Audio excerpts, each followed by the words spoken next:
Ọ dị mma nwanne Maazị Ugocha abịakwala ọzọ, onye na-ewetara gị nkụzi tụrụ atụ n'asụsụ Igbo. Oo Maazị Ugocha, ka kedu onye bịakwutere m ya? Ana m eche ọ bụ onye ọbụrụgo agbọghọ ka ọ ka bụ ngorobịa. Onye a bịakwutere m bụ ngorobịa, otu ngorobịa wee bịa sị m, Maazị Ugocha, biko na-enwe ihe na-ada agbagwoju ya anya na na-asị ya sụrụ Igbo, mana oge niile ya chọọ ikwu ihe I am using it ya ma ka a ga-esi kwuo n'asụsụ Igbo n'iwu ọwụ nata na ya ga-akọwawa ịma ọ na-eme mkpofu aka ikwu I am using it, I use it. Ịma na bekee bịa mee come I use it, I used it, I am the one using it, I will use it. I wanna say I will use the camera.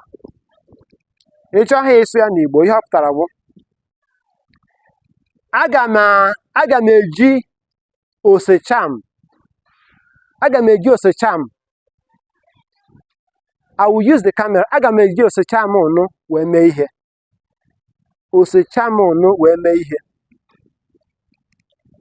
I will use the video camera. Aga m eji osekọrọ ọnụ wee mee ihe. Ana m ajụzi, kedụzi ihe bụ use ga-abekwu ha anya ya o gbuchapụla anyị oke ogologo akụkọ anyị na-akọ, maka na iche ya ị na-ahụ na ya bụ ihe na-agbagwoju anya. I want to use it. Achọrọ m iji eme ihe. I want to do something with it is the proper bụ ezi ntụgharị ya. I want to do something with it bụ achọrọ m iji eme ihe. Mana asị gị I am using it, ịmazi ọzọ ị ga-ekwu achọrọ m iji eme ihe means I want to use it to do something. I used it.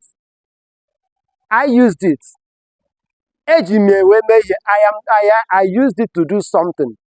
Ịhụ na aka nwere ihe ifu na onwe ihe ndị aka na-akpafanye ebe a na-adịghị na okwu ahụ anyị na-ekwu, anyị wesizie na ọ ka mma mkpụrụ asụsụ ọbụla na-eto eto. Gịnị bụ usage? Usage bụ njiji. Njiji. Usage bụ njiji. Use, jijie. Is using, na-ejiji. Used, jijiri.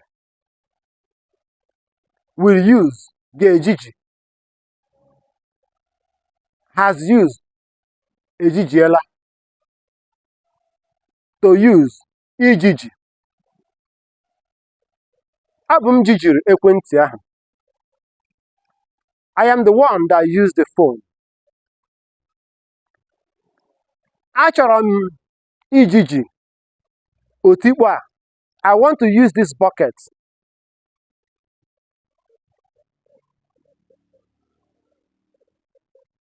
Gaa wetere m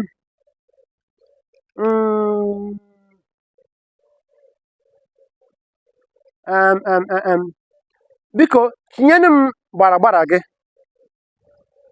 Okay, please give me your trouser to use.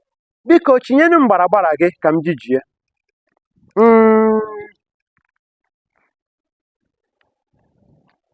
I am the one that used the lantern. Ọ bụ m jijiri utukpe ahụ. Biko nye m ọwatị a ka m jijie. Please give me this torch to use. Ị na-ahụ ka o si aga. Ịfụ na njiji a enye nna ya aka wee gboo okwu. Ọ bụrụ oge niile give me the torch to use. Biko nye m ọwatị ahụ ka m jiri mee ihe. Ogologo akụkọ ka ị na-akọzi ya nwanne, maka na ọ naghị akọwapụta the usage as a word dịka mkpụrụ okwu.